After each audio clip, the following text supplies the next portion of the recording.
అభివృద్ధి గురించి మాట్లాడుతూ ఈ ప్రభుత్వం ప్రాపగాండాకు ఎక్కువ పెద్దపీట వేసిందన్నారు అధ్యక్ష. వాళ్ళ హయాంలో 50 ఏళ్లలో అధ్యక్ష ఒక్క గంగదేవిపల్లె చెప్పుకుందరు, ఒక అంకాపూర్ చూపెడుదురు.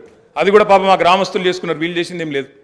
కానీ మా హయాంలో మా 10 ఏళ్లలో గర్వంగా చెప్తున్నా సార్, 3% కంటే తక్కువ జనాభా ఉన్న తెలంగాణ జాతీయ పంచాయతీ అవార్డులలో 30% అవార్డులు గెలుచుకునే విధంగా ప్రభుత్వాన్ని నడిపినాం. పల్లె ప్రగతిని చేసి చూపెట్టినాం. కావాలంటే చూసుకోవచ్చు.